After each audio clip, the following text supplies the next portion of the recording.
estamos na tua casa. Estamos na casa que o Senhor disse: a minha casa será chamada casa de oração. É aqui, Senhor, que nós derramamos as nossas angústias e as nossas aflições aos teus pés. A semelhança de Ana, Senhor, que foi mal interpretada pelo sacerdote Eli quando ela estremecia os lábios no teu santo templo. Na verdade, Senhor, ela estava orando com gemidos inexprimíveis. Sua boca não conseguia falar, Senhor, o que o seu coração estava expressando pelo Espírito Santo. E o Senhor atendeu a oração de Ana e livrou ela da angústia de ser estéril, e lhe deu um filho, Pai, a quem Ana pôs o nome de Samuel, filho a quem ela consagrou a Deus pelo milagre de ter aberto a sua madre. Ó Senhor, nos ajude a perceber a tua presença no nosso meio. Aprendemos, Senhor, que um cego não pode guiar outro cego, que a cegueira espiritual é a pior de todas as cegueiras, Senhor Jesus.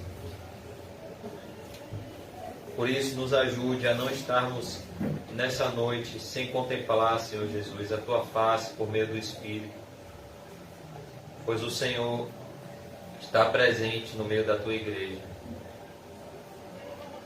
Que o Senhor possa brilhar em nossos corações. Senhor, Pai, que a brilhante estrela da manhã é o único que pode reacender as nossos corações. Só o Senhor, Pai, pode avivar o teu chamado em nós. Só o Senhor pode reacender a chama do primeiro amor, restaurar o altar caído dos secos. Só o Senhor, Pai, pode trazer vida ao vale de ossos sequíssimos.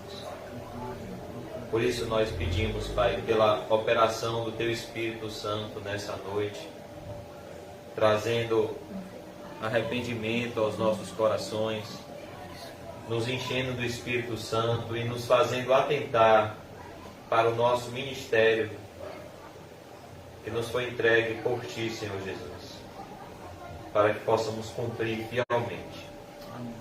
Ajuda-nos, Senhor, na nossa missão de pregar o Evangelho a toda criatura. Nos livra de todo embaraço que nos atrapalha nessa missão. E eu te peço, Senhor, que possamos nos entregar desimpedidamente à pregação do Teu Santo Evangelho. Que o Teu Espírito opere isso em nosso ser interior. Muitas vezes estamos sofrendo a Tua disciplina porque estamos como Jonas, indo para a direção contrária à que o Senhor tem para as nossas vidas. Por isso eu peço que o Senhor nos tire do ventre do peixe, que o Senhor nos tire da disciplina e nos leve para o centro da Tua vontade, que é boa, que é perfeita e que é agradável. É o que eu te peço, Senhor, em nome de Jesus. Amém. Graças a Deus. Amém. Amém, irmãos. O título do nosso estudo de hoje é A Pregação do Evangelho, a necessidade do mundo e a missão da igreja. Vamos abrir hoje em Apocalipse 14. Apocalipse 14, versículos 6 e 7.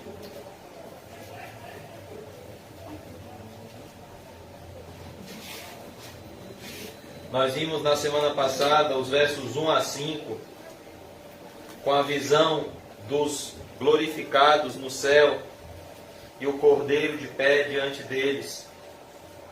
E agora nós vemos um anjo voando no céu, proclamando a mensagem que esses remidos que estão no céu apregoaram na terra. É crucial que entendamos que o livro do Apocalipse é cheio de símbolos. Talvez se você passar por essa passagem, você vai pensar que antes da volta de Jesus, muitas pessoas já interpretaram dessa forma, Deus vai enviar um anjo e todos verão um anjo e esse anjo vai pregar o evangelho aos homens. Não, isso não é verdade. O evangelho, ele não é pregado por anjos. O evangelho é um privilégio, a pregação do evangelho é um privilégio dado a homens falhos como eu e você. A Bíblia diz em Isaías 52, verso 7, quão formosos são os pés dos que anunciam as boas novas. A Bíblia diz que os anjos contemplam esse momento sublime aqui na terra, que é o único momento aonde a porta do reino dos céus se abre diante de pecadores. É o momento aonde o evangelho é pregado.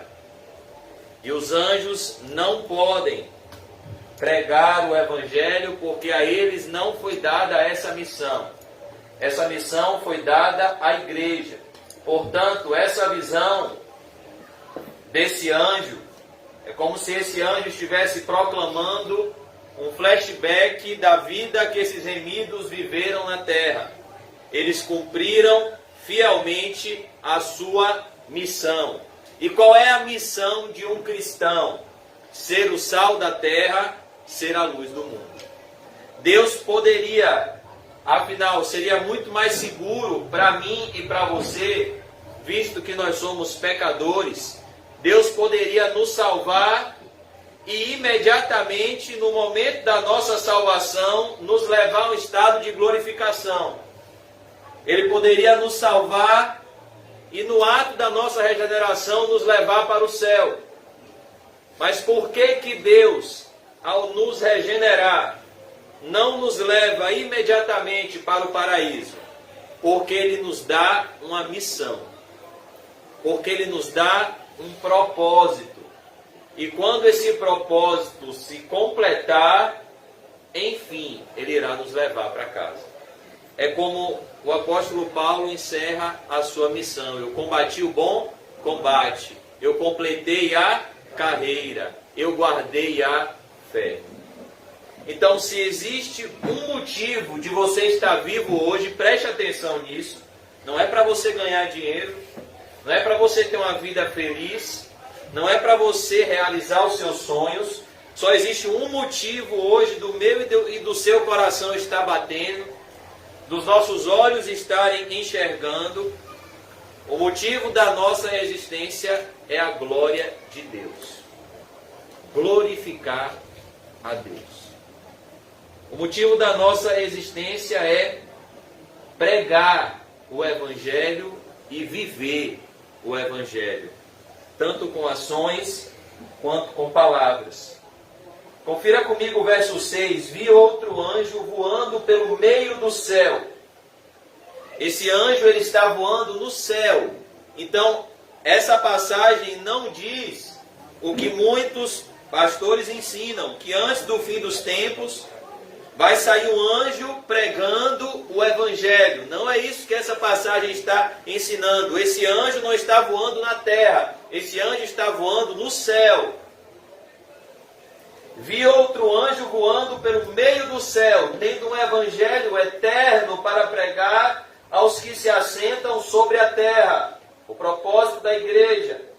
E a cada nação, e tribo, e língua, e povo. Então, o que nós vemos aqui é o que o Senhor Jesus Cristo disse em Marcos 16:15 aos seus discípulos: ide por todo o mundo e pregai o Evangelho a toda criatura.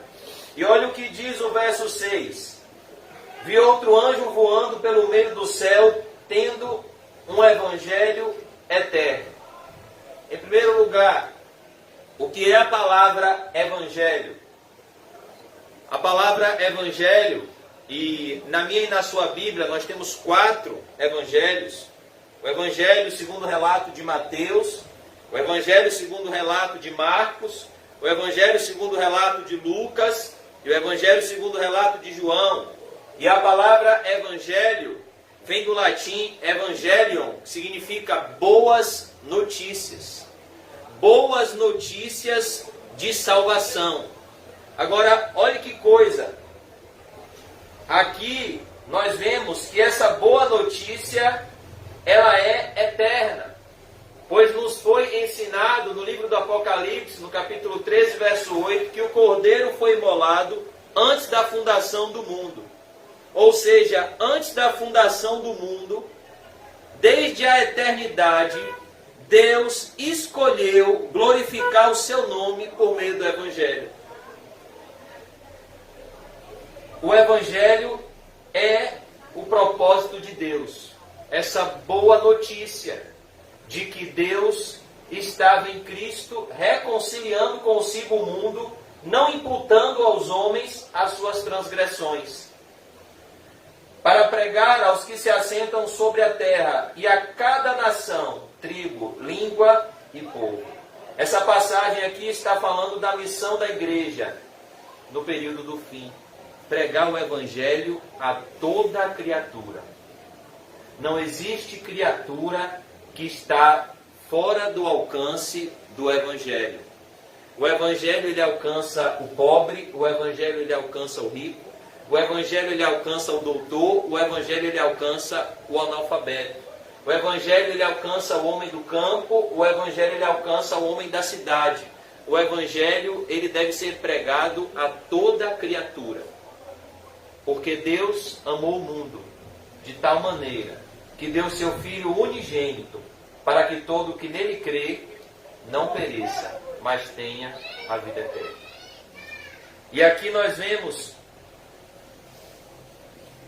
essa boa notícia sendo proclamada. A minha e a sua Bíblia, amados irmãos, ela tem 4 pilares: a criação, a queda, a redenção e a consumação. E é necessário que eu e você saibamos cada pilar que está na Escritura Sagrada, para que possamos entender a preciosidade do Evangelho. Em Gênesis 1 e 2 nós aprendemos sobre a criação, que Deus criou todas as coisas por meio da sua palavra. Quando nada existia a não ser Deus, Deus escolheu criar pela sua soberana vontade. E Ele criou todas as coisas com um fim específico, glorificar o seu nome. E Ele cria toda a sua criação com ordem e decência em 6 dias. E no 6º dia, como coroa da criação, quando os céus e a terra já estavam preparados, quando Deus já tinha feito o sol, a lua, quando Ele já tinha feito o jardim, quando Ele já tinha preparado tudo para o homem, Ele então cria o homem. Do pó da terra, Ele cria Adão. E Ele sopra sobre Adão o fôlego de vida. E da costela de Adão, Ele cria Eva. E Ele cria esse homem, coloca num lugar perfeito, aonde não existia pecado, e dar apenas uma proibição a esse homem. Ele dá uma lei somente no jardim do Éden. Ele mostra ao homem um vasto paraíso, ele mostra ao homem uma imensidão de árvores com vastos frutos, e ele diz: olhe, você pode comer dessa imensidão de frutos, você só não pode comer de uma árvore, aquela árvore que está no meio do jardim, pois é a árvore do conhecimento do bem e do mal. No dia em que você comer, você vai morrer.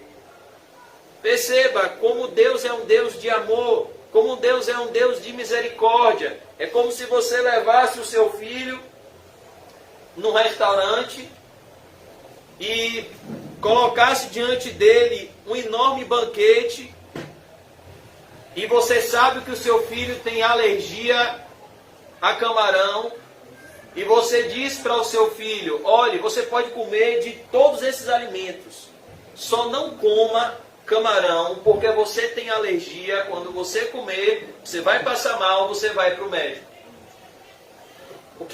Qual é a decisão sensata do filho? Obedecer. Porque o pai não deu aquela proibição porque ele não ama. O pai deu aquela proibição justamente porque ele ama. E foi isso que Deus fez com o homem no jardim. Ele disse: olhe, não coma do fruto, porque se você comer, Deus disse o que iria acontecer: você vai morrer. O homem desfrutava do fruto da árvore da vida. O homem vivia eternamente. O homem tinha plena comunhão com Deus. O homem não sentia vergonha todos os dias, na viração do dia, após um dia de imenso prazer na criação. Imagine o dia de Adão. Ele dominava sobre toda a criação, ele deu nome a todos os animais, ele conhecia todas as árvores, e após ter um dia extremamente deleitoso na companhia da sua esposa, na viração do dia, Deus vinha pessoalmente e se relacionava com Adão e Eva, mostrando como a vida do homem era perfeita no paraíso. Ambos não se envergonhavam, não sentiam fadigas, não sentiam dores, não tinham problemas, não precisavam trabalhar, não precisavam passar por aflições. Tudo foi preparado para que eles vivessem uma vida plena na companhia de Deus. Mas então, o que acontece no capítulo 3 do livro de Gênesis? A serpente, a mais astuta de todos os animais que Deus criou, aparece no jardim. Satanás, o ser mais sagaz da história. E Satanás consegue persuadir a Eva de que esse Deus que fez tudo por eles é, na verdade, mau e egocêntrico. A serpente se aproxima de Eva e chama Eva para um diálogo e diz: é assim mesmo que Deus disse? Você não pode comer de todas as árvores do jardim? Satanás se aproxima mentindo, porque ele é mentiroso e pai da mentira. Deus não disse que ela não poderia comer de todas as árvores do jardim. Deus só disse que ela não poderia comer de uma árvore. E então Eva dá ouvido à serpente e diz: sim, no dia que nós tocarmos nesse fruto, nós morreremos. A serpente então tira o temor de Eva e diz: certamente não morrereis. É isso que Satanás quer produzir no coração do homem, o sentimento de impunidade. Não, você vai pecar e nada de mal vai acontecer. É certo que você não vai morrer.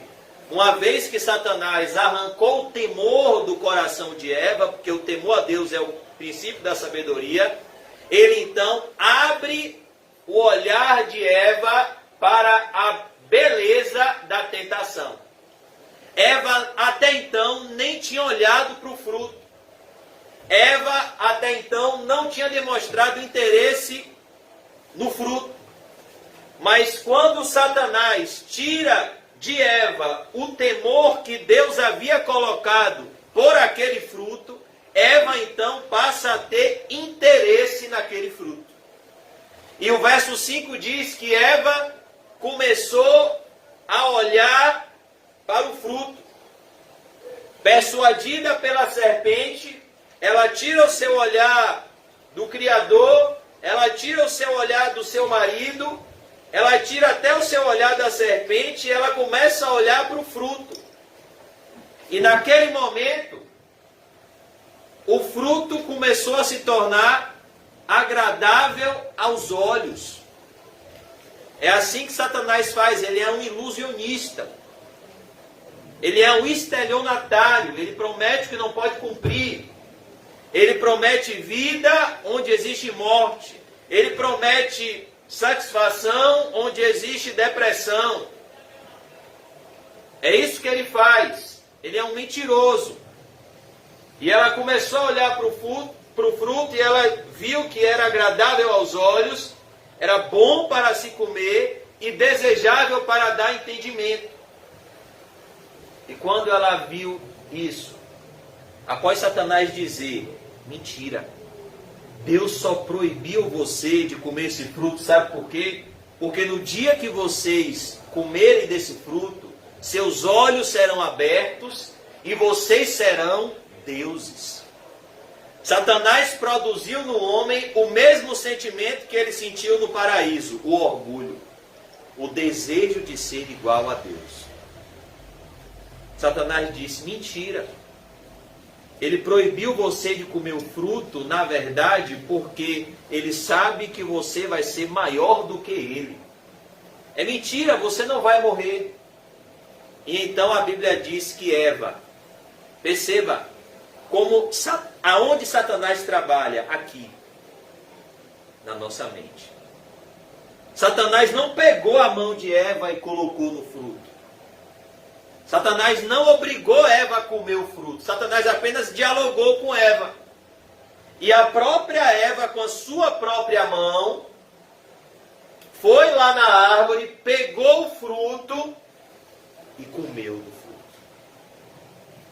Naquele momento, a palavra de Deus se cumpriu. Porque Deus não é homem para que minta, nem filho do homem para que se arrependa. Naquele momento, a morte entrou no mundo. E Deus agora prova Adão. A serpente agora sai de cena. E Eva pega o fruto e oferece ao seu marido, Adão. E Adão cai em tentação, mostrando como a mulher é uma fraqueza na vida de um homem. Como Adão deveria ter reagido? Como Jó. Você é louca, mulher? Deus não disse que não era para a gente ter comido do fruto e você comeu? Eu não vou comer do fruto, não. Mas Adão, seduzido por Satanás, não na figura da serpente, mas na figura de Eva, pega o fruto e come. E o que acontece? No exato momento em que Adão comeu do fruto, eles perceberam que estavam nus. Eles perderam a pureza. Eles perderam a santidade. Eles perderam a vida eterna. Naquele momento, a morte entrou no mundo. Que morte foi essa? A morte espiritual. A palavra morte, amados irmãos, significa separação. Morte não significa imediatamente o findar dos nossos dias nessa terra. A palavra morte significa separação. Naquele momento, Deus separou-se do homem. O homem perdeu a sua comunhão com Deus e ele caiu do seu estado original de pureza.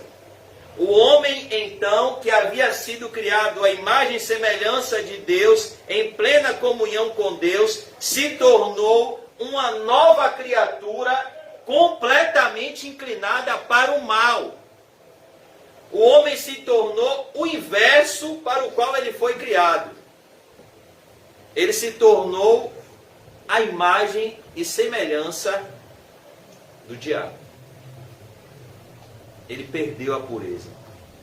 E ele então passa a se esconder de Deus. Ali entrou a morte espiritual. Deus e o homem não são mais amigos. Em consequência da morte espiritual, entrou no mundo a morte física. Deus amaldiçoou a terra e pôs um limite na nossa existência, porque Ele precisa tratar com o pecado. Então Ele cria um lugar onde o pecado vai ser punido, o inferno, e Ele cria um lugar onde o pecado vai ser extinto, a Nova Jerusalém, o céu, o paraíso. E então o homem se esconde atrás de uma árvore. E ele coloca folhas de figueira para tapar sua vergonha. E Deus vem até o homem e pergunta: Adão, onde estás? Adão, aonde você está? Adão, o que foi que você fez? Ali nós vemos Deus chamando o homem ao arrependimento, dando a oportunidade ao homem de se arrepender. E Adão responde: Ah, Senhor, eu ouvi a tua voz ressoar no jardim e eu tive medo. E eu me escondi. E a Bíblia diz que Deus matou um animal e vestiu Adão e Eva com a pele desse animal, que representava Cristo. E ele disse: ele então chama um por um.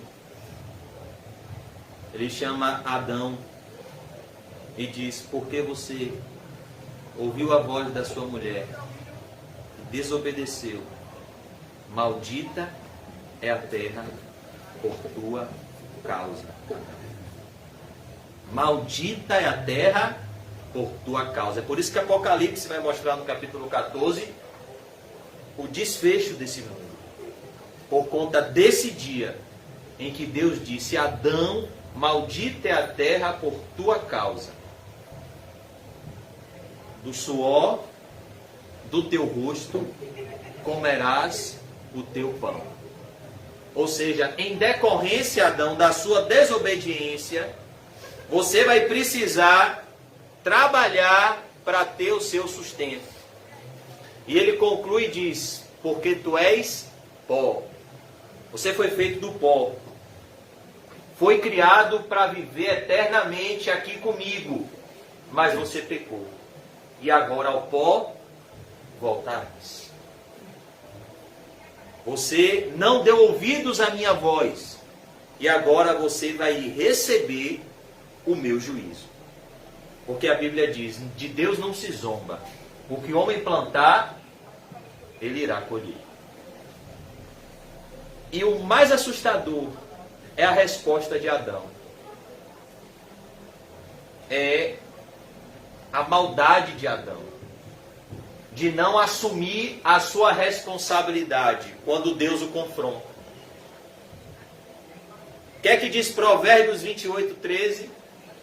O que encobre as suas transgressões jamais prosperará, mas o que as confessa e deixa alcançará misericórdia. O que é que diz Lamentações de Jeremias 3:39? De que se queixa, pois, o homem? Queixe cada um dos seus próprios pecados.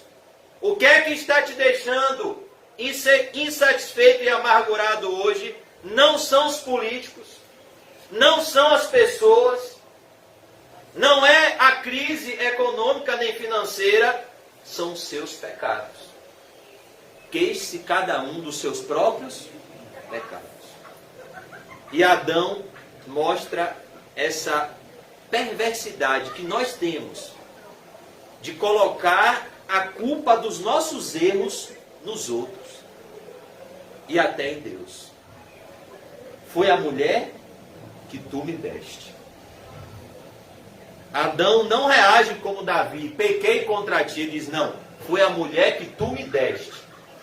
Eu pequei porque o Senhor me deu uma mulher. Eu não mandei o Senhor me dar uma mulher quando eu dormi.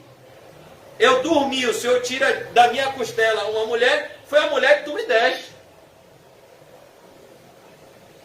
Que reação horrível de Adão. Que testemunho péssimo. E Eva, da mesma forma. Foi a serpente que me enganou e eu comi. Eva também põe a sua culpa no diabo. É assim. Ou a gente põe a culpa dos nossos erros nos outros, ou a gente põe a culpa dos nossos erros no diabo. Mas enquanto não houver sincero arrependimento, não adianta. Eu e você vamos ser um eterno hamster. Pelo menos aqui na terra, vamos viver uma vida miserável e seremos um hamster. Nunca iremos progredir. Até entendermos que o nosso problema é que o nosso relacionamento com Deus precisa se endireitar. Porque o que encobre as suas transgressões jamais prosperará. Então, culpar as pessoas, culpar o diabo, vai fazer você correr e não vai sair do lugar. Que a saída não é essa. A saída é o arrependimento. E a serpente foi quem reagiu melhor. A serpente foi a única que ficou calada. Quando Deus amaldiçoou ela e disse: você vai rastejar e vai comer pó todos os dias da sua vida. Porém, inimizade, serpente, entre a tua descendência e o descendente da mulher. Deus então anuncia o seu plano de redenção. Ele então anuncia o único caminho de salvação. Você irá lhe ferir o calcanhar, mas ele irá pisar na sua cabeça. Ele estava falando de Jesus Cristo, que viria e destruiria as obras do diabo. E o que Deus faz após chamar cada ser que pecou contra ele para um juízo, para uma audiência? Ele chama Adão para uma audiência e pune o pecado de Adão. Para cada pecado houve uma sentença. Adão, maldita é a terra por tua causa, do suor do teu rosto comerás, porque tu és pó e ao pó voltarás. Agora ele chama Eva para uma audiência em particular. Eva, você pecou, não foi? O seu pecado vai ter essa consequência. Com dores de parto darás à luz filhos, e o seu desejo será para o teu marido, e ele te dominará. Depois ele chama a serpente para uma audiência. Você pecou, não foi? Agora tem uma sentença. Você vai rastejar e comer pó todos os dias da sua vida. Você está amaldiçoada. E o descendente da mulher vai pisar na sua cabeça. E daí então, após punir cada pecado, porque não há nada em oculto que não seja revelado. Não há nenhum pecado que passe desapercebido aos olhos de Deus. Deus então expulsa o homem do paraíso. Como, irmão José? A Bíblia não fala. Não sei se ele pegou Adão pelo cabelo, pegou Eva e disse: sai daqui. Não sei como foi, mas eu sei que ele tirou Adão e Eva do paraíso e ele colocou seres celestiais na porta do paraíso e uma espada flamejante. Uma espada que fazia divisão entre o paraíso e esse mundo amaldiçoado. E ele deu uma ordem aos querubins que guardavam a porta do paraíso. Ele disse: para que o homem não tenha mais acesso ao fruto da árvore da vida e não coma e não viva eternamente. É isso que nós chamamos de queda. O homem caiu. O mundo foi amaldiçoado. E toda a raça humana nasce debaixo do pecado. Todo ser humano já nasce nesse mundo amaldiçoado pelo pecado.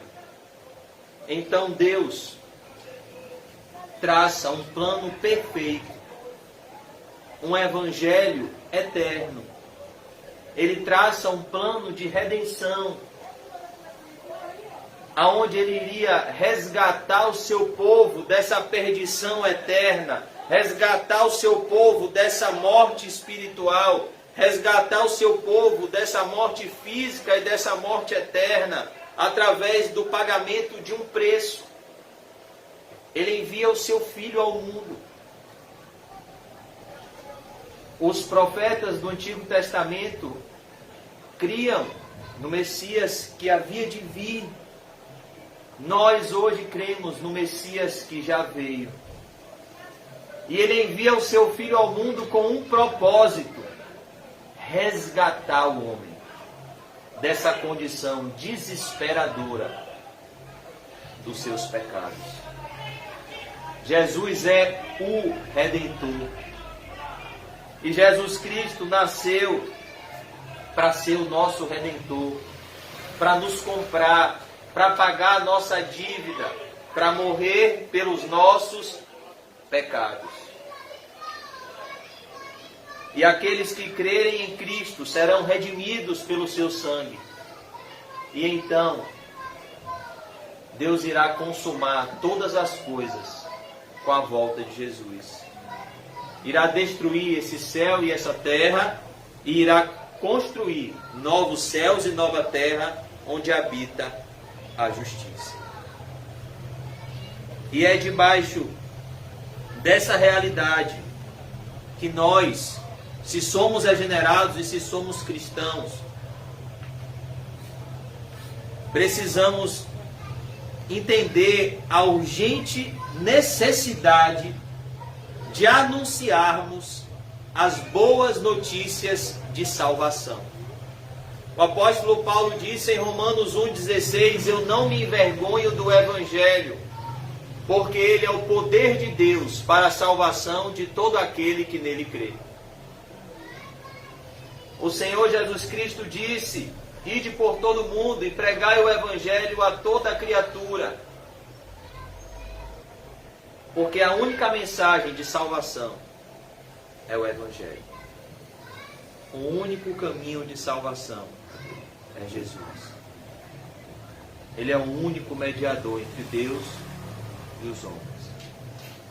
E Ezequiel, Deus fala com Ezequiel e diz: olha, Ezequiel, eu te pus como atalaia sobre a casa de Israel. Se eu mandar, Ezequiel, você advertir o pecador para que ele se converta do seu mau caminho, e você não o advertir, e esse pecador morrer no seu pecado, o sangue dele, Ezequiel, eu demandarei das tuas mãos. Mostrando a imensa responsabilidade de um cristão.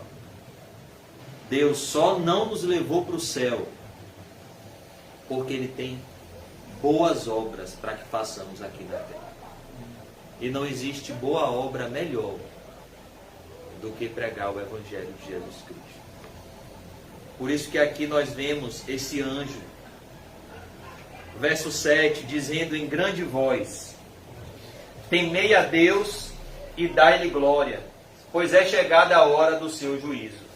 Eu queria ler com os irmãos o verso 7, com algumas mensagens, com algumas características que o Evangelho deve produzir nessa noite nos nossos corações. A primeira característica: temor. Verso 7. Olha o que esse anjo proclamava no céu, dizendo em grande voz: temei a Deus e dai-lhe glória. Em primeiro lugar, o Evangelho aqui é apresentado como um chamado ao temor. Eu queria convidar os irmãos a passarem por algumas passagens da Bíblia. Vamos abrir em Provérbios 1:7.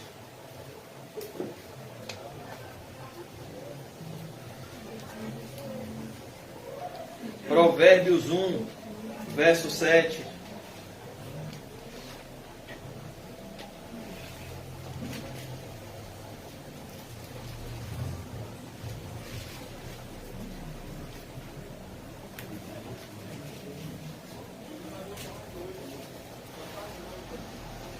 Provérbios 1:7.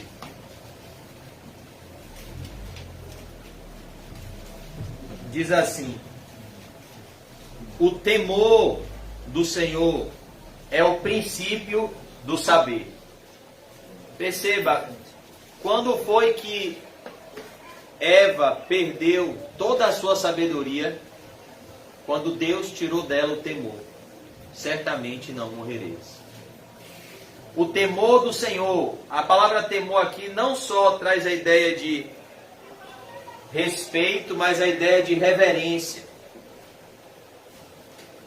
E também um medo santo.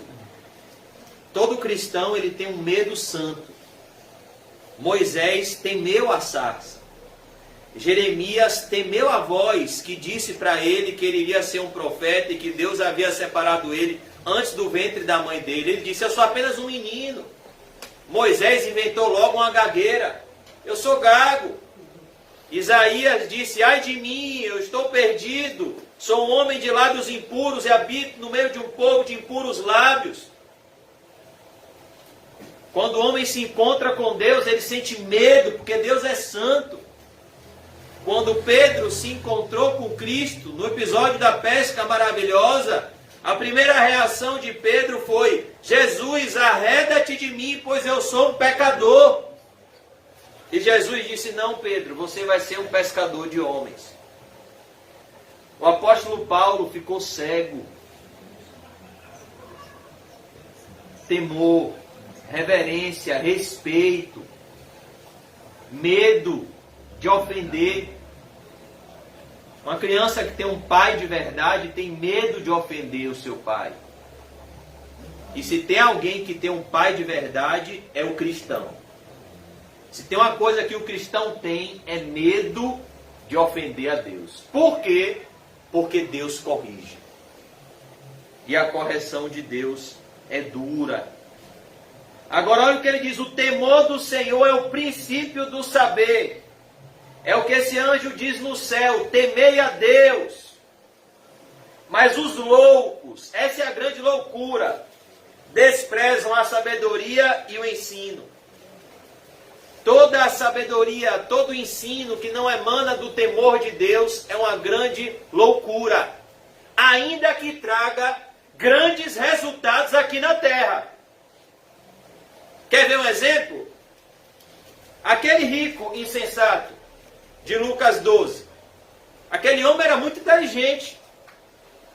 Aquele homem tinha um grande celeiro, teve uma grande colheita e recebeu uma colheita enorme que ele teve que derrubar os celeiros e construir novos celeiros.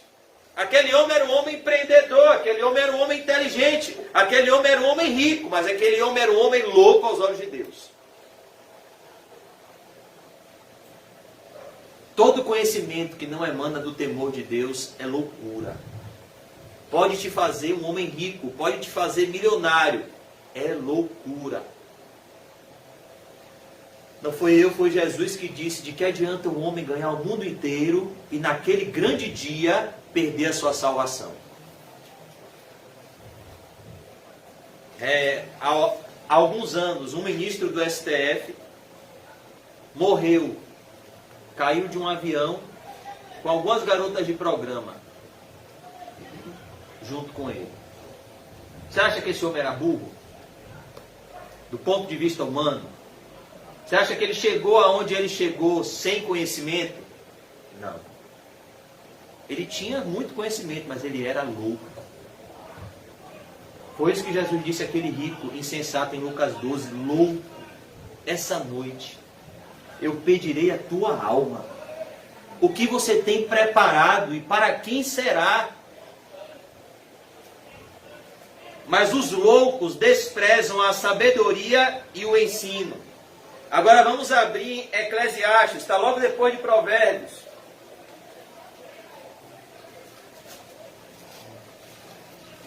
Eclesiastes 12.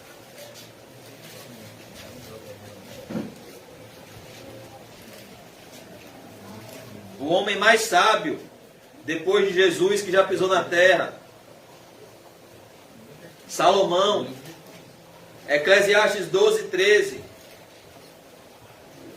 Salomão diz: de tudo que se tem ouvido, a suma o resumo é: teme a Deus e guarda os seus mandamentos, porque isto é o dever de todo homem.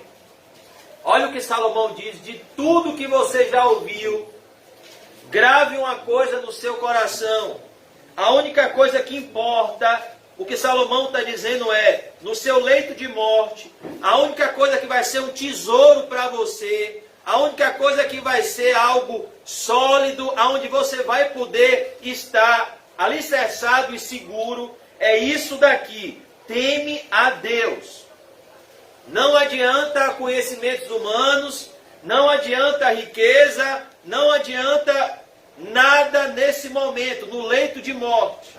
A única coisa que você precisa, de tudo que se tem ouvido, o que você precisa guardar no seu coração é isso: teme a Deus, tenha respeito por Deus, dê primazia a Deus e guarda os seus mandamentos, porque isto é o dever de todo homem. Atos 2, 43. Atos 2, 43. Vamos ver porque o poder de Deus emanava da igreja de Atos. Atos 2, verso 43.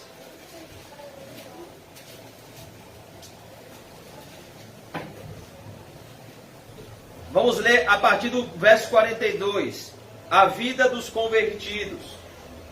E perseveravam na doutrina dos apóstolos, e na comunhão, no partir do pão e nas orações. Olha o verso 43.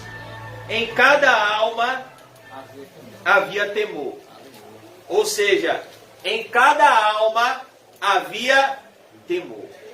Em cada cristão convertido da igreja primitiva havia esse princípio de sabedoria, temor. Esses irmãos aqui, eles tinham reverência. E muitos prodígios e sinais eram feitos por intermédio dos apóstolos.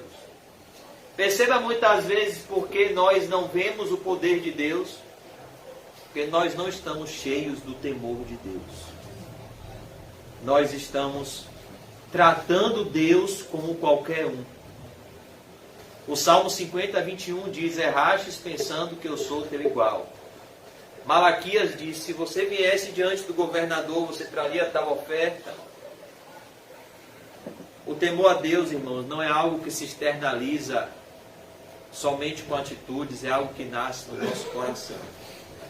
Por que eu estou falando isso? Porque os fariseus eram as pessoas que mais aparentemente tinham temor a Deus em Israel. E foram eles que mataram a Deus. Eles andavam com vestidos compridos, eles não cortavam as franjas dos cabelos, eles andavam com a Bíblia nas suas testas, e eles não tinham temor a Deus. Eles tiveram a audácia de dizer que Deus expulsava demônios pelo poder de Belzebu. Mas eles, do ponto de vista externo, eram as pessoas que mais tinham temor a Deus em Israel. Por que você acha que Jesus os chamou de sepulcros caiados? O que Jesus estava dizendo é, eles eram por fora muito tementes a Deus, mas por dentro mortos em delitos e pecados. Um sepulcro caiado é uma sepultura bem pintada. O que Jesus estava querendo mostrar é que a verdadeira vida espiritual nasce no nosso coração. O verdadeiro temor a Deus nasce no nosso coração. O verdadeiro temor nasce no momento da oração, aonde o Espírito Santo aplica, não só nos ensina intelectualmente, aonde o Espírito Santo aplica e queima no nosso coração as verdades eternas.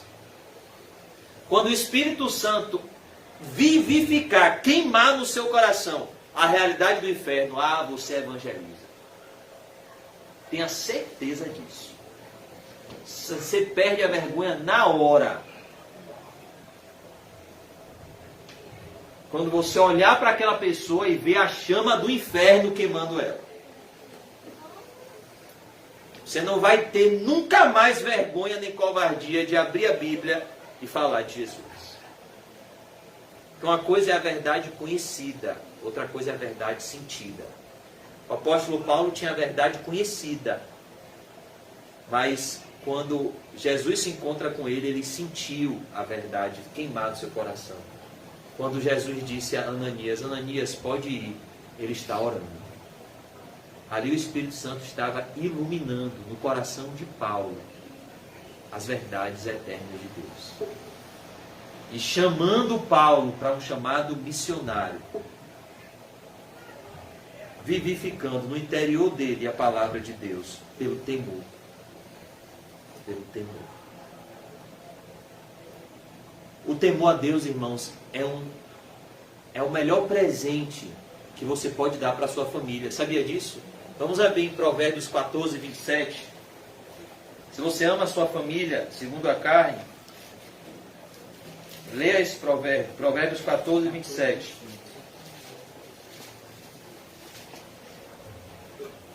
Salva-me, Senhor. Eu errei, mas esse provérbio também é uma bênção.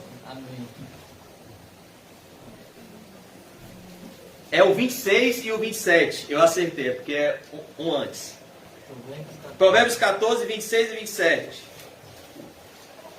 No temor do Senhor tem um homem forte e amparo. Verso 26. E isso é refúgio para os seus filhos. Ou seja, como é que um pai de família protege a sua família? Temendo a Deus. Olha o que a Bíblia está dizendo. O temor a Deus de um pai é um refúgio e uma proteção para os seus filhos. Você quer proteger sua família? Tema a Deus. Verso 27. O temor do Senhor é fonte de vida para evitar os laços da morte. Há caminhos que aos olhos do homem parecem ser bons, mas no final são caminhos de morte. O que nos freia para não irmos por esse caminho? O temor. Quando a mulher de Potifar chamou José e só tinha ele e ela e ninguém a ver, se ele caísse com ela, o temor a Deus de José falou mais alto do que o prazer momentâneo do pecado. E ele olha para ela e diz, como eu faria tamanha maldade pecando contra o meu Deus, a quem eu temo? E José saiu correndo. Porque o temor ao Senhor é fonte de vida para evitar os laços da morte. Já Davi deixou o temor a Deus desaparecer e caiu num laço de morte. Davi não teve temor a Deus quando viu Betseba. Ele caiu. E o que aconteceu? 4 filhos dele morreram. Ele caiu num laço de morte. Ele não sabia, mas aquela mulher tomando banho naquele momento era um laço de morte e destruição para toda a sua família. Por isso que nós precisamos mais de temor e não menos. Mais de reverência e não menos. Voltando para Apocalipse 14. A primeira característica é o temor a Deus. O Evangelho deve produzir em nossos corações temor. Temor. Temor. A certeza de que por mais que as coisas não estejam indo como nós queríamos, tudo está cooperando para o nosso bem. Por mais que não esteja como eu planejei, mas está como Deus planejou, e isso é bom, perfeito e agradável. Quando a Bíblia diz que tudo coopera para o bem, não significa que tudo vai cooperar do jeito que a nossa carne deseja. Significa que tudo vai cooperar para o bem maior que a nossa salvação. Tem uma passagem que eu medito todos os dias, é a passagem do rico e do Lázaro. E essa semana eu estava pensando em como Lázaro enxergava a vida. Será que cooperava bem para Lázaro. Ele era pobre, ele não tinha ninguém que amparava ele, sua companhia era os cachorros que vinham lamber as suas feridas. Ele era rejeitado, desprezado. Aparentemente ele olhava assim e dizia: poxa, tudo na minha vida dá errado. Eu acho que eu sou amaldiçoado. Tudo que eu faço dá errado. Todo mundo é saudável, eu sou doente. Tantas aflições. E como o rico deveria pensar de si? Que tudo estava indo bem. Rapaz, olha como Deus tem me abençoado na terra. Olha a minha empresa como tem prosperado. Olha meus filhos como estão fartos. Olha a minha vida como está próspera. Olha minhas roupas como são de púrpura e de linho finíssimo. Olha os banquetes que eu tenho condições de dar para os meus amigos todos os dias. Olha como Deus tem me abençoado na terra. E qual era a realidade? Para o rico, tudo estava cooperando para o mal. Para o Lázaro, tudo estava cooperando para o bem. Porque todas as coisas cooperam para o bem daqueles que amam a Deus. Primeira característica, temor a Deus. A segunda característica, a glória de Deus. Temei a Deus e dai-lhe glória. A segunda característica que o Evangelho deve produzir nos nossos corações é a glória de Deus.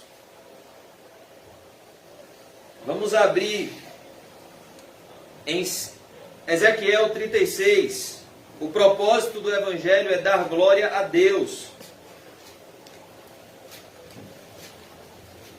Ezequiel 36.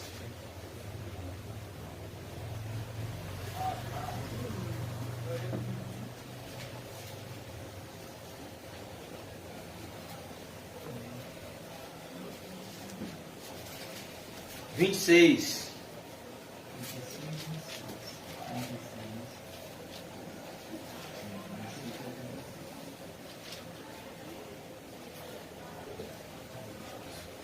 Dar-vos-ei um coração novo, e porei dentro de vós um espírito novo. Tirarei de vós o coração de pedra, e vos darei um coração de carne. Porei dentro de vós, verso 27, Ezequiel 36, 27. Porei dentro de vós o meu espírito, e fareis que andeis nos meus estatutos, e guardeis os meus juízos, e os observeis. Deus está falando aqui da obra que Jesus falou a Nicodemos, o novo nascimento, a regeneração. Habitareis na terra que eu dei a vossos pais, vós sereis o meu povo, e eu serei o vosso Deus. Livrar-vos-ei de todas as vossas imundícias, farei vir o trigo, e o multiplicarei, e não trarei fome sobre vós. Multiplicarei o fruto das árvores e a novidade do campo, para que jamais recebais o opróbrio da fome entre as nações. Verso 31. Então vos lembrareis dos vossos maus caminhos e dos vossos feitos que não forem bons. Tereis nojo de vós mesmos por causa das vossas iniquidades e das vossas abominações. É isso que acontece quando o verdadeiro arrependimento brota no nosso coração. O que é o arrependimento? O arrependimento vem junto com o novo nascimento.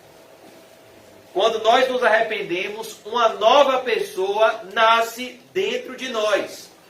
Pois o arrependimento está junto com a fé. E a fé nos concede o dom de Deus, que é o Espírito Santo.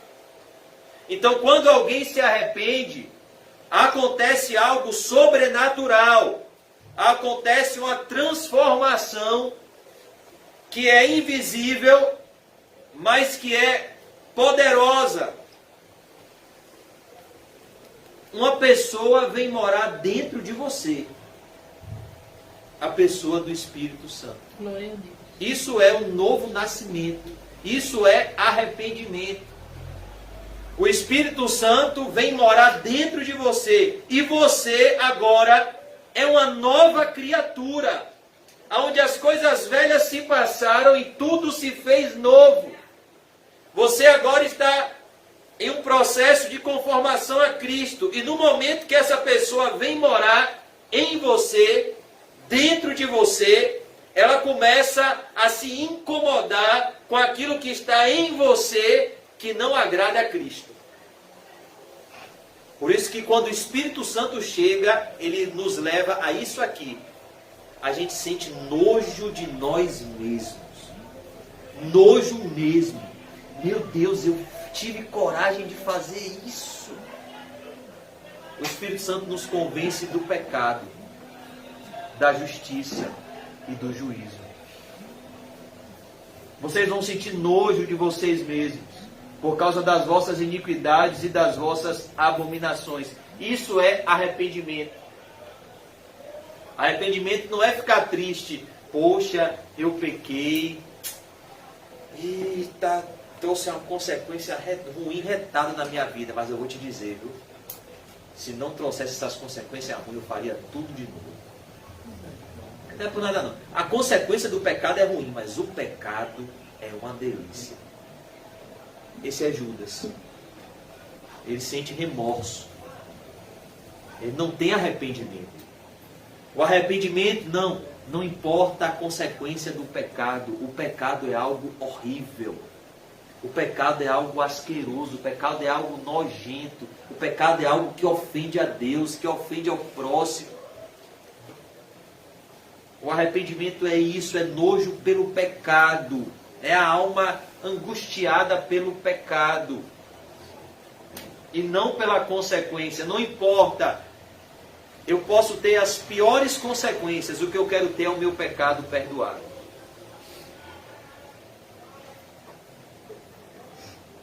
Verso 32. Não é por amor de vós.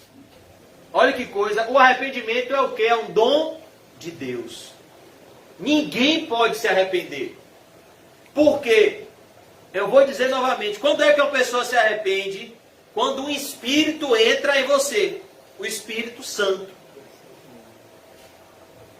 Não existe uma possessão de espíritos imundos. O arrependimento acontece quando ocorre uma possessão de um espírito limpo, o Espírito Santo.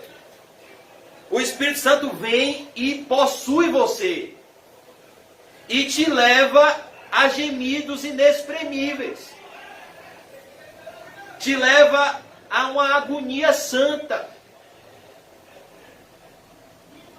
Porque o Espírito Santo é o próprio Deus. E se o próprio Deus está dentro de você, você não pode sentir prazer no pecado. Por isso que a grande questão não é às vezes se você está vazio ou cheio do Espírito Santo. A questão é se você já o tem. E se você está vazio do Espírito Santo, abra sua Bíblia que Deus vai te encher. Ore que Deus vai te revestir. Mas se você não tem o Espírito Santo, aí a gente vai ter que largar Apocalipse e fazer igual um pregador do passado. Pregar João 3 até você receber. Porque você precisa nascer de novo.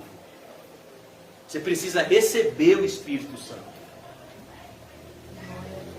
E onde o Espírito Santo habita, não pode haver prazer pelo pecado. Prazer no pecado. O Espírito Santo é Deus. O Espírito Santo é santo. Fique bem entendido que eu faço isso, diz o Senhor Deus. Envergonhai-vos e confundidos por causa dos vossos caminhos, ó casa de Israel. 2 Coríntios 4. Para concluir, 2 Coríntios 4, 4.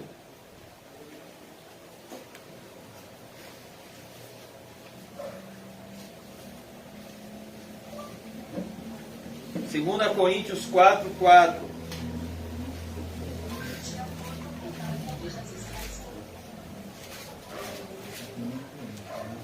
Segunda Coríntios 4, 4.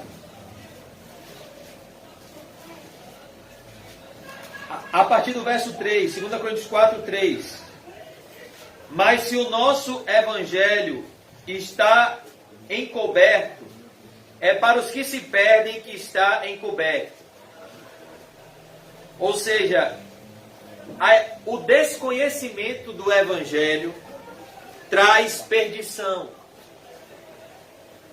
nos quais o Deus deste século, quem é o Deus deste século? Satanás, cegou o entendimento dos incrédulos. Ou seja, o que é que Satanás faz? Satanás implanta na mente dos homens, isso é cegar o entendimento. Ele coloca barreiras ao evangelho na mente dos homens, para que os homens acreditem naquilo que é o oposto do que o evangelho diz. Para que os homens rejeitem o evangelho, Satanás traz ideias nos homens justamente que são opostas à realidade do evangelho. Por exemplo, se você pegar Lucas 6, do verso 20 ao 26, você vai ver que Satanás colocou na nossa mente, desde quando éramos pequenos até hoje, Satanás tenta colocar na nossa mente, colocou na nossa mente, que os bem-aventurados são os amaldiçoados e que os amaldiçoados são os bem-aventurados. Não é verdade? Quem é que já leu Lucas 6, do 20 ao 26? Primeiro, bem-aventurados são os pobres. Quem aqui foi criado, ensinado que a bem-aventurança é uma pobreza? Eu nunca aprendi isso, não. Quem aqui foi criado dessa forma? Alguém foi? Não. Satanás colocou na nossa mente que a pobreza é uma maldição. Irmão. Para que a gente não creia quando Jesus olhar para a gente e diga: renuncia a tudo, tome a sua cruz e me siga. Está repreendido. Vou seguir nada. Eu já sei que eu tenho que fazer por onde, que eu tenho que vencer na vida. Meu ideal foi esse. Tem até um ditado, tem um amigo meu, empresário, que fez uma tatuagem, que é em latim: vim não sei o que, venci. Eu ser pobre? Não. Eu seguir esse Jesus? Não. O jovem rico. Satanás coloca isso na mente dos homens. A pobreza é o quê? Maldição. Jesus disse em Lucas: bem-aventurados os pobres, porque vosso é o reino de Deus. Quem ouviu? O pastor pregou sobre isso aqui tem pouco tempo. Jesus disse: bem-aventurados vocês que choram, que um dia vocês haverão de rir. Quem aqui aprende que chorar é uma bem-aventurança? Satanás colocou o que na nossa mente desde criança? Como é que a gente foi criado? Que a gente tem que ser feliz. Que não é bom andar pelos cantos chorando, depressivo muitas vezes. Não ensine para a criança sobre o pecado, não. Uma criança chorando pelo pecado, que absurdo. Leva no psicólogo. Ela tem que ser feliz, tem que brincar, tem que dançar funk, tem que curtir com os coleguinhas ali, tem que namorar, tem que curtir a vida. É isso que as pessoas ensinam. Mas Jesus disse: feliz é o que chora. Se tem uma criança que chora, que se arrepende, ela é bem-aventurada. Que ela está recebendo o temor de Deus, que é o princípio da sabedoria. Jesus disse: bem-aventurados os famintos, porque um dia eles vão ser fartos. Nós somos criados no contexto e tudo que a gente teme é passar fome. Jesus disse que bem-aventurados são os perseguidos, rejeitados e caluniados. Nós fomos criados no contexto que tudo que a gente almeja é ser bem-quisto e aceito. Desde o modo de vestir até o modo de falar. Porque o Deus deste século cegou o entendimento dos incrédulos. Nós fomos criados numa cultura que está influenciada pelo Deus deste século. Que diz que os bem-aventurados são os amaldiçoados. E quem é que Jesus chama de amaldiçoados? São aqueles que na nossa cultura são os bem-aventurados. São aqueles que nós aprendemos que são os bem-aventurados. Ai de vós os ricos. Eles são os primeiros. Lucas 6, 24. Ai de vós os ricos, porque tendes a vossa consolação. Já receberam a vossa consolação. Satanás coloca na mente do homem para cegar o entendimento dele, para ele abandonar o evangelho igual o jovem rico, que a riqueza é uma bênção sim. Que riqueza não é maldição nada. Aí você vai ter que rasgar o capítulo 6 de Lucas. Porque Jesus disse, ai de vós, os ricos. Nem minha carne queria que isso estivesse na Bíblia, meu irmão. Mas é meu dever de falar que está. Já tendes a vossa consolação. Sabe o que é tudo que você vai receber de Deus? A sua riqueza. Curta bastante. Compre uma lancha, passeie. Porque um dia, meu irmão, você vai acordar num lugar terrível. Lago de fogo e enxofre. A saber, a segunda morte. É isso que ele quis dizer. Ai de vós os ricos, porque você já tem a sua consolação. Quem aqui foi criado de que a riqueza é perigosa? Quem aqui foi criado nesse contexto? De que você não deve buscar ficar rico? Todo mundo aqui foi criado de que forma? Ter um bom emprego, tem que ter uma boa casa, tem que ter um bom carro, tem que ter um bom isso, tem que ter um bom aquilo, tem que ter um bom aquilo, tem que ter um bom aquilo. Aí, depois de você conquistar tudo, você vai no domingo na igreja, você faz uma visita, você vai lá, depois você vive a sua vida, e no domingo você visita a vida de Cristo. Como alguém que vai no teatro, vai no shopping center. E assim você vai para o inferno. Porque quem diz estar em Cristo tem que andar como Ele andou. Jesus não nos chamou para sermos espectadores dele. Ele nos chamou para sermos seguidores dele, discípulos. Que seguem os seus passos. Ai de vocês, os que estão fartos. Quem aqui não quer a sensação de fartura? Quem aqui não quer sentar, comer um feijão? Oh, Senhor Jesus. E se sentir farto, após comer um mocotó, após comer um manjar de glutonaria. Jesus disse o quê? Ai de vós, vocês que estão fartos. Por quê? Porque um dia vocês vão ter fome e sede da palavra de Deus e não vão ter mais acesso a ela. E por último Jesus diz, ai de vós quando todos vos louvarem. Assim fizeram com os falsos profetas. Irmão José, por que você disse isso tudo? Porque é isso que Paulo está dizendo aqui. O Deus deste século cegou o entendimento dos incrédulos. Os incrédulos, eles são ensinados por Satanás. De que o certo é errado e que o errado é certo. Aí olha o que acontece na regeneração. Para que lhes não resplandeça a luz do Evangelho da glória de Cristo. Todos esses ensinamentos que o mundo passa, todo esse sistema mundano, é para que a luz do Evangelho não brilhe no nosso coração. Aí olha o que ele diz agora.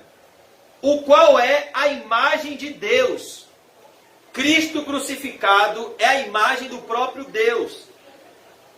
Porque nós não nos pregamos a nós mesmos, mas a Cristo Jesus como Senhor e a nós mesmos como vossos servos por amor de Jesus. Porque Deus que disse das trevas resplandecerá a luz. Ele mesmo resplandeceu em nosso coração. Isso que é o novo nascimento.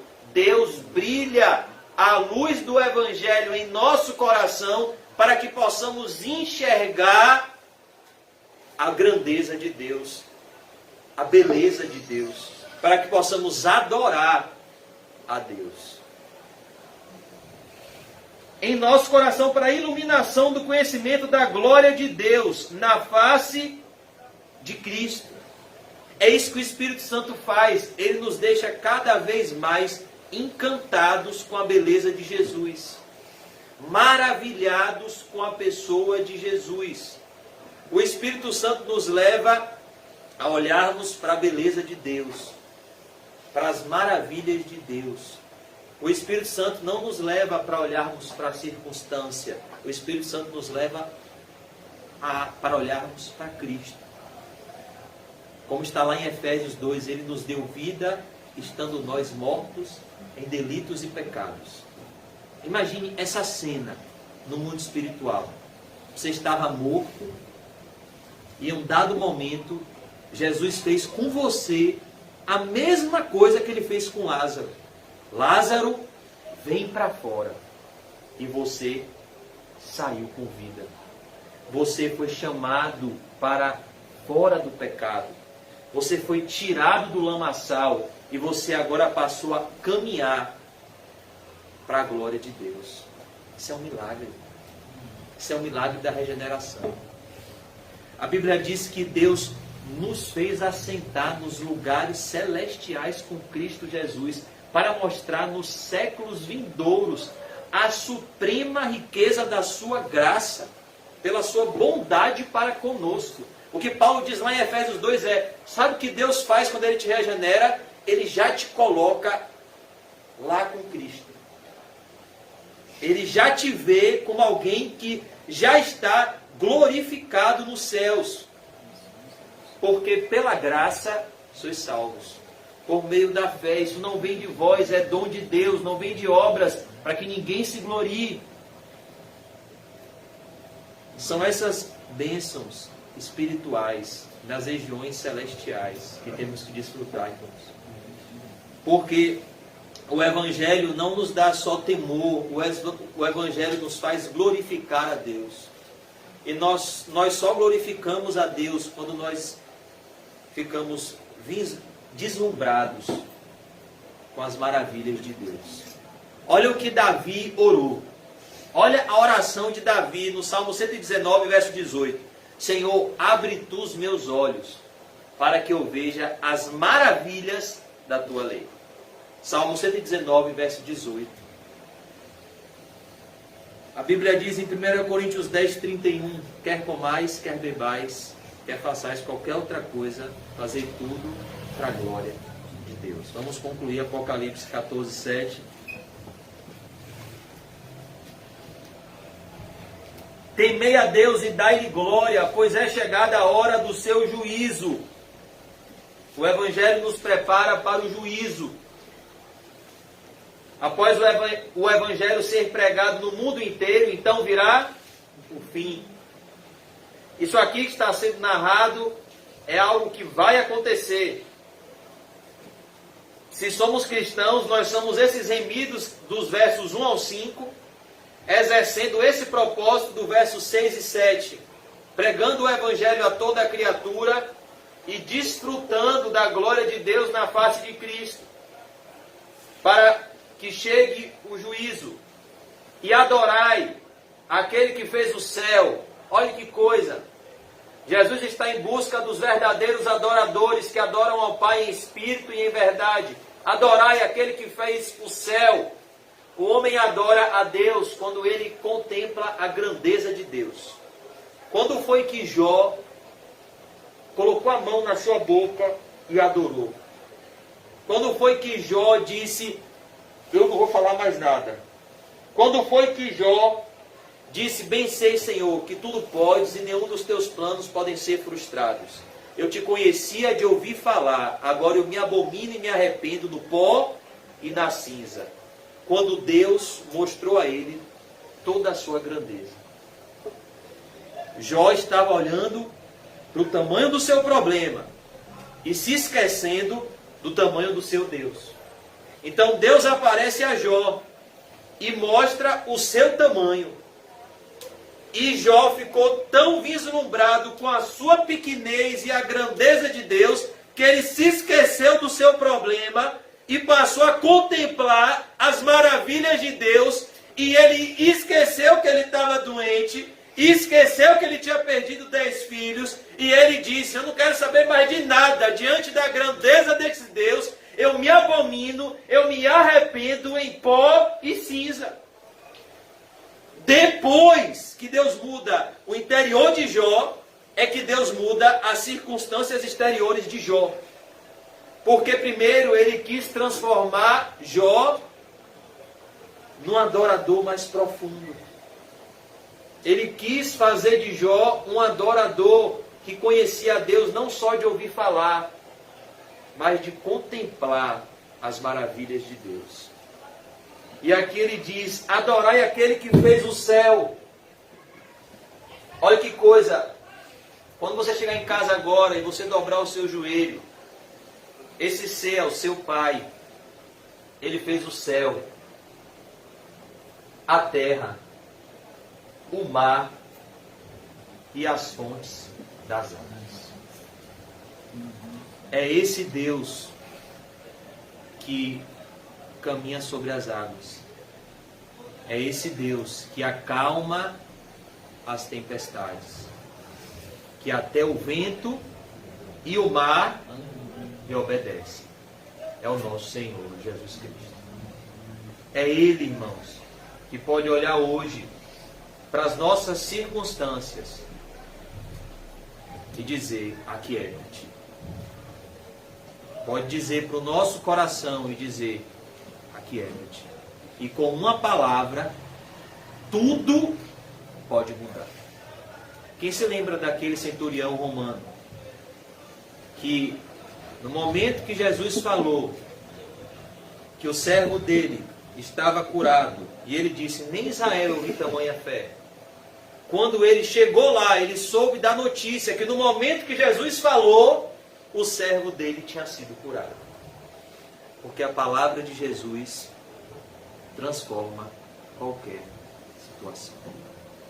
E é nessa palavra que nós devemos confiar. Confiar nele em meio às tempestades da vida. E deixar que ele acalme o mar. E que ele acalme o vento. Não tentar fazer como os discípulos, tentar resolver a situação na nossa própria força. Mas nos entregarmos na força do Senhor Jesus Cristo. Para que ele opere o seu poder por meio das nossas vidas. Que nessa noite, irmãos, nós nos entreguemos mais ao Senhor e confiemos mais nele, na certeza de que nós só estamos aqui com um propósito: conhecer a Cristo e torná-lo conhecido. Queria fazer um desafio com você hoje. Você hoje vai orar.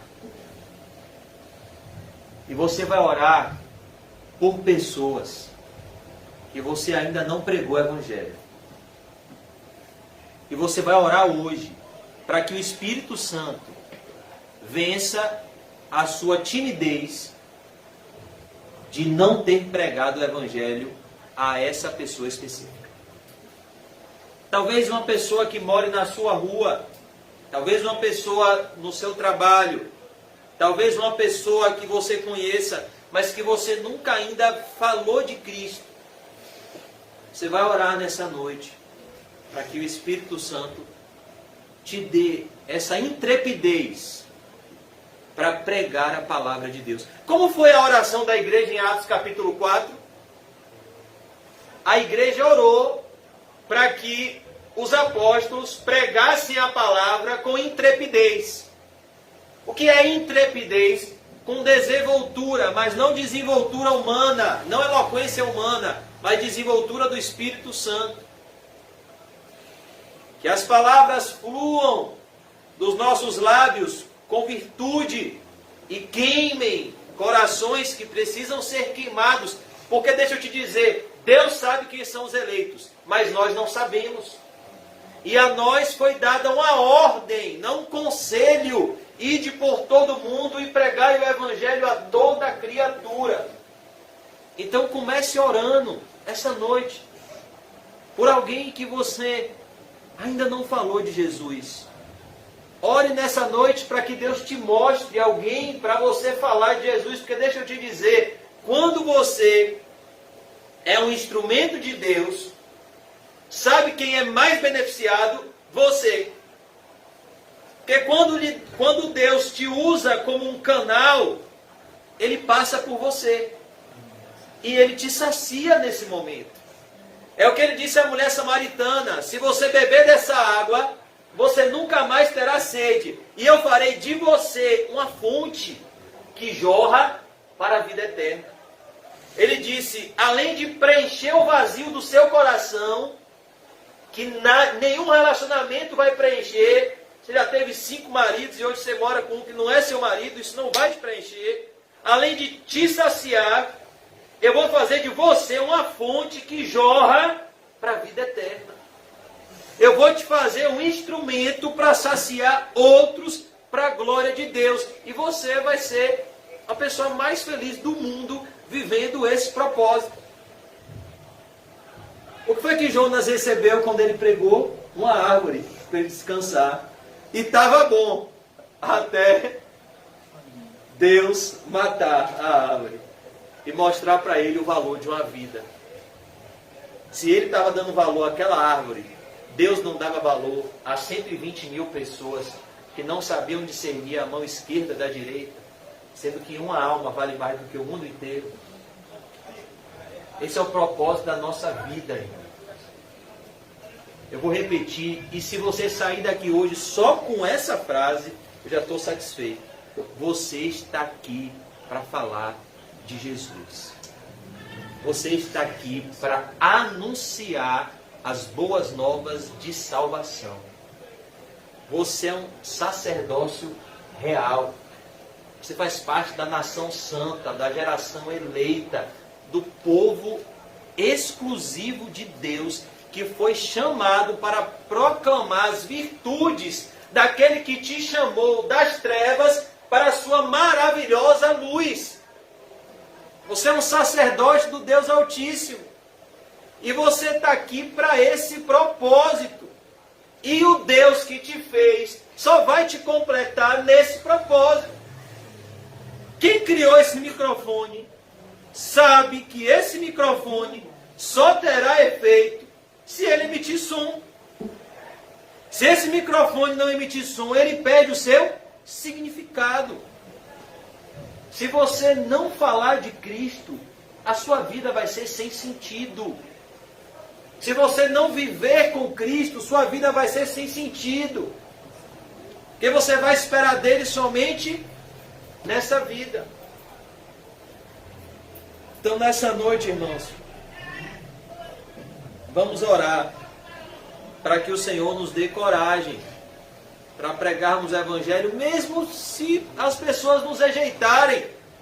O Evangelho, a glória de Deus emana do Evangelho, mesmo naqueles que o rejeitam. Paulo disse no Areópago, olhe, eu estou notificando vocês. Deus está notificando vocês. Ele ordena que todos os homens, em todos os lugares, se arrependam e creiam em Jesus Cristo. Mas o que importa é, você cumpriu o seu chamado? Quando você morrer, você vai ter cumprido o seu chamado?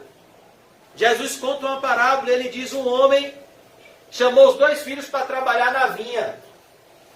O filho mais velho disse, papai, eu vou trabalhar na vinha. Mas ele não foi. Ele disse que ia, mas não foi. O filho mais novo disse, papai, não vou trabalhar na vinha. Mas depois, arrependido, foi. Aí Jesus pergunta, qual dos 2 fez a vontade do pai? Claro, o que foi. Porque ele se arrependeu e foi. Ele disse que não ia, mas ele foi.